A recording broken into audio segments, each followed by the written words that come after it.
ಗುತ್ತಿಗೆದಾರರ ಬಿಲ್ ಪಾವತಿಗೆ ಕಮಿಷನ್ ಆರೋಪದ ಬೆನ್ನಲ್ಲೇ ಲೋಕಾಯುಕ್ತ ದಾಳಿಯಾಗಿದೆ. ಹಾಸನ ನಗರಸಭೆಗೆ ಲೋಕಾಯುಕ್ತ ಬಿಗ್ ಶಾಕ್ ಕೊಟ್ಟಿದೆ. ಬಿಲ್ ಕಾಮಗಾರಿಗೆ ಲಂಚ ಪಡೆಯುವಾಗ ರೆಡ್ ಹ್ಯಾಂಡ್ ಆಗಿ ಸಿಕ್ಕಿಬಿದ್ದಿದ್ದು ಟೆಂಡರ್ ಬಿಲ್ ನೀಡೋದಕ್ಕೆ 1.5 ಲಕ್ಷ ರೂಪಾಯಿ ಬೇಡಿಕೆ ಇಡಲಾಗಿತ್ತು. ಲಂಚ ಪಡೆಯುವಾಗಲೇ ಲೋಕಾಯುಕ್ತ ಭೇಟಿಯಾಗಿದೆ. ಲೋಕಾಯುಕ್ತ ಬಲೆಗೆ ಆಯುಕ್ತ ನರಸಿಂಹಮೂರ್ತಿ ಬಿದ್ದಿದ್ದು ಹಾಸನ ನಗರಸಭೆಯ ಎಇ ವೆಂಕಟೇಶ್ ಲೋಕಾವಶಕ್ಕೆ. 10.5 ಲಕ್ಷ ರೂಪಾಯಿಯ ಬಿಲ್ ಹಣಕ್ಕೆ 1.5 ಲಕ್ಷ ರೂಪಾಯಿಯ ಲಂಚದ ಬೇಡಿಕೆ ಇಡಲಾಗಿತ್ತು. ಹಾಸನಾಂಬ ಜಾತ್ರಾ ಮಹೋತ್ಸವ ನಡೀತಲ್ಲ, ಅದರ ಸ್ವಚ್ಛತಾ ಟೆಂಡರ್ ಇದು. ಹಾಸನಾಂಬ ಜಾತ್ರೆ ವೇಳೆ ಟೆಂಡರ್ ನೀಡಿತ್ತು ನಗರಸಭೆ. ಲಂಚ ಸ್ವೀಕರಿಸುವಾಗ ಲೋಕಾಯುಕ್ತ ದಾಳಿ ಮಾಡಿದೆ.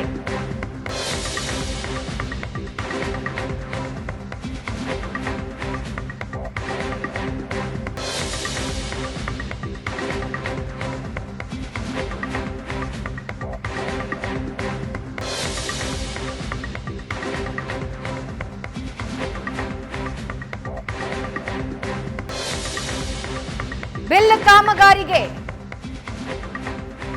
10.5 ಲಕ್ಷ ರೂಪಾಯಿಯ ಹಣ ಬಿಡುಗಡೆಗೆ 1.5 ಲಕ್ಷ ರೂಪಾಯಿಯ ಲಂಚಕ್ಕೆ ಬೇಡಿಕೆ ಇಡಲಾಗಿತ್ತು. ಲಂಚ ಪಡೆಯುವಾಗಲೇ ರೇಡ್ ನಡೆಸಿ ಅಧಿಕಾರಿಗಳನ್ನ ವಶಕ್ಕೆ ಪಡೆದಿದ್ದಾರೆ.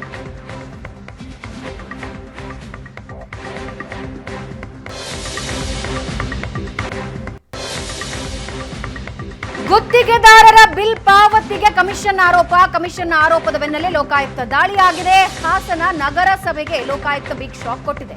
ಬಿಲ್ ಕಾಮಗಾರಿಗೆ ಲಂಚ ಪಡೆಯುವಾಗ ರೆಡ್ ಹ್ಯಾಂಡ್ ಆಗಿ ಸಿಕ್ಕಿಬಿದ್ದಿದ್ದು ಟೆಂಡರ್ ಬಿಲ್ ನೀಡೋದಕ್ಕೆ 1.5 ಲಕ್ಷ ರೂಪಾಯಿ ಬೇಡಿಕೆ ಇಡಲಾಗಿತ್ತು. ಲಂಚ ಪಡೆಯುವಾಗಲೇ ಲೋಕಾಯುಕ್ತ ಭೇಟಿಯಾಗಿದೆ. ಲೋಕಾಯುಕ್ತ ಬಲೆಗೆ ಆಯುಕ್ತ ನರಸಿಂಹಮೂರ್ತಿ ಬಿದ್ದಿದ್ದು ಹಾಸನ ನಗರಸಭೆಯ ಎಇ ವೆಂಕಟೇಶ್ ಲೋಕಾವಶಕ್ಕೆ. 10.5 ಲಕ್ಷ ರೂಪಾಯಿಯ ಬಿಲ್ ಹಣಕ್ಕೆ 1.5 ಲಕ್ಷ ರೂಪಾಯಿಯ ಲಂಚದ ಬೇಡಿಕೆ ಇಡಲಾಗಿತ್ತು. ಹಾಸನಾಂಬ ಜಾತ್ರಾ ಮಹೋತ್ಸವ ನಡೀತಲ್ಲ, ಅದರ ಸ್ವಚ್ಛತಾ ಟೆಂಡರ್ ಇದು. ಹಾಸನಾಂಬ ಜಾತ್ರೆ ವೇಳೆ ಟೆಂಡರ್ ನೀಡಿತ್ತು ನಗರಸಭೆ. ಲಂಚ ಸ್ವೀಕರಿಸುವಾಗ ಲೋಕಾಯುಕ್ತ ದಾಳಿ ಮಾಡಿದೆ.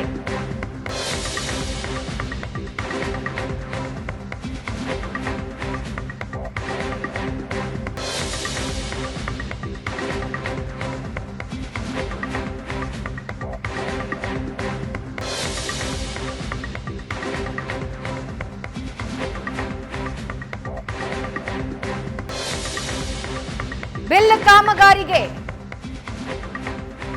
10.5 ಲಕ್ಷ ರೂಪಾಯಿಯ ಹಣ ಬಿಡುಗಡೆಗೆ 1.5 ಲಕ್ಷ ರೂಪಾಯಿಯ ಲಂಚಕ್ಕೆ ಬೇಡಿಕೆ ಇಡಲಾಗಿತ್ತು. ಲಂಚ ಪಡೆಯುವಾಗಲೇ ರೇಡ್ ನಡೆಸಿ ಅಧಿಕಾರಿಗಳನ್ನ ವಶಕ್ಕೆ ಪಡೆದಿದ್ದಾರೆ.